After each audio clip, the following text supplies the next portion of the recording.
Salut tout le monde, bienvenue sur Sisters of the Light. Aujourd'hui, on va vous proposer 3 façons, à notre manière, qu'on peut vous donner là, quelques manières de fêter Samhain pour ceux qui ne savent peut-être pas par où commencer.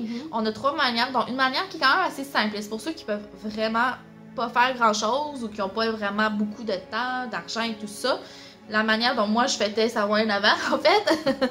Ensuite, on va aussi avoir deux autres manières de fêter Samhain pour ceux qui peuvent un peu plus investir en tant que tel. Donc, on va commencer par avec la première. Simpliste et on pourrait dire classique. Classique, là, c'est quelque chose de bien banal là, qui peut se faire en tant qu'en famille, amis. On ne réinvente pas la roue ici, là, on non. dit. non, c'est sûrement peut-être d'entre vous qui avez pratiqué pratiquer. C'est pas vraiment une pratique, là, mais c'est juste une manière de célébrer d'une manière plus dans la tête, tout en pensant à Samhain, en regardant, bien sûr, des films et des séries d'Halloween, de Samhain, de sorcières. Ça peut être de vampires aussi, on célèbre la mort, on célèbre... c'est pas mal la mort, en fait. Ouais. Les revenants, même. Donc, des films d'horreur, si vous voulez en écouter, allez-y. Même, il y a des chaînes de télévision qui proposent des marathons, là. J'ai vu Marathon de la famille Addams. Écoutez, regardez ça, là. Tu sais, ça coûte rien, là. On s'entend un film, là. Ouais. Si vous en possédez déjà en DVD, ben, vous avez juste à les mettre dans le lecteur DVD et c'est parti. Peut-être le seul investissement que vous pouvez faire, moi ce que j'aime pour prendre une petite touche plus sucrée et plus agréable, c'est d'acheter des bonbons. Fait que vous mangez un peu de bonbons durant que vous écoutez ça, votre série télé ou votre film. Puis ben vous savourez le moment, là, tout simplement. Puis vous pensez un peu, là, essayer de l'Halloween, c'est des morts vivants, des vampires, c'est le surnaturel, c'est une étape qui se finit, la mort, les vampires sont morts. Les revenants sont morts, mais ils reviennent. Les sorcières. Donc, c'est un petit moyen vraiment simpliste là, pour fêter Samhain si vous ne pouvez pas parce que vous habitez chez vos parents, vous avez trop de choses, vous n'avez pas eu le temps.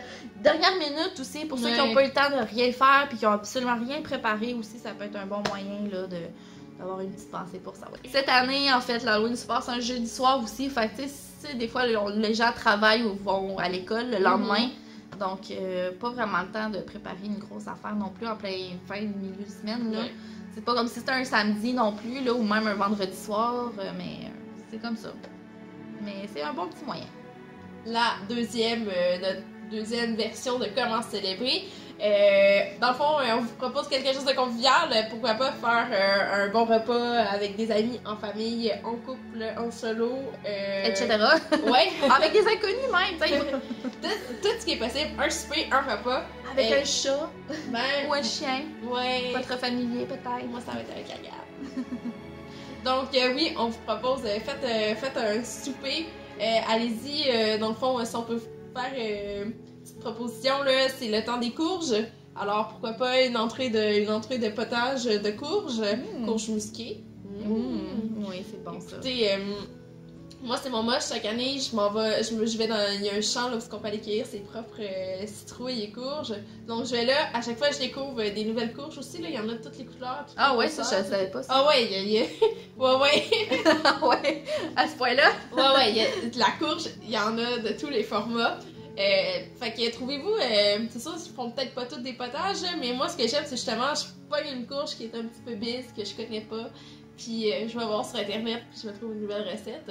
C'est sûr que par exemple, courge musquée, vous vous trompez pas pour un potage. Ouais. Ensuite, si vous voulez repas, si vous êtes plus carnivore, pourquoi pas aller au niveau de la dinde, du poulet, on est pas mal à l'approche à Thanksgiving et tout. Aussi, oui. Donc, allez dans ce sens-là. Si vous êtes plus végé, ben allez avec pourquoi pas une bonne plaque de légumes racines, c'est aussi la période, les carottes, les pommes de terre, les navets et tout. Sinon moi ce que j'aime bien, ben encore de la courge si vous voulez vraiment là être top courge spaghetti. Oh oui, courge spaghetti, c'est le thème, pourquoi pas faire un thème, un souper de thème sur la courge tout simplement aussi. Ben. Puis le meilleur, le dessert. Le meilleur, le dessert. Dessert à la citrouille, tout simplement. Ouais. Tout simplement. tarte à la citrouille, gâteau à la citrouille, des cupcakes à la citrouille. Biscuits à la citrouille. Biscuits à la citrouille. On se gâte, let's go. Pourquoi pas? Bon, pour finir, on va un peu plus dans la pratique, en fait. Oui. La connexion avec la nature qui se meurt en ce moment, là, que les feuilles tombent, le sol gèle, nos arbres se dénudent. En ce moment-là, vous pourriez vous trouver un rituel, tout à fait un rituel de Samhain, et vous pouvez essayer de le faire dehors si la température vous le permet, parce qu'à cette période-ci, c'est quand même frisquet et il mouille beaucoup plus que la normale aussi. Donc, ça peut être un bon moyen là, de pratiquer. Vous pouvez aller dehors pour faire. Ou sinon, vous pourriez le faire en dedans aussi. En essayant peut-être ouvrir peut-être pas la porte, mais au moins une fenêtre. Comme ça, vous avez une certaine connexion avec la nature. Et aussi se promener dans la forêt pour observer justement la nature qui passe à l'étape. Il fait froid, mais on a encore des belles journées. On a encore des belles journées. Une bonne laine, un bon petit manteau. Des bonnes bottes. Oui. Des bonnes bottes, c'est pas mal ça. Vous pouvez aussi vous trouver un endroit, là, si la température vous le permet, ou sinon vous êtes bien habillé, et vous pouvez trouver un abri, ou que s'il pleut, là, vous pouvez être à l'abri de la pluie. Vous pouvez tout simplement essayer de trouver un endroit où vous asseoir, puis justement méditer, essayer de vous connecter avec vos ancêtres. Dans une forêt, c'est vraiment un endroit, je trouve, approprié pour aller chercher la connexion là, qu'il vous faut, en fait, là, pour honorer vos ancêtres et connecter avec eux. Donc, voilà notre capsule pour les manières de célébrer Samhain. Inquiétez-vous pas, il y a une raison pourquoi on n'a pas fait une capsule comme toutes les autres d'avant sur tous les aspects. On prépare quelque chose. Évidemment, on vous dit pas tout de suite c'est quoi, mais on prépare quelque chose. Ça sera, tout ce qu'on peut dire, c'est que ça sera pas chez moi ni chez Catherine. Ça va être ailleurs. Mais c'est ça, là, fait que restez des notes, restez à l'affût de ce qu'on va mettre dans les prochaines semaines sur notre chaîne, parce que moi je me peux plus. Moi non plus. À bientôt.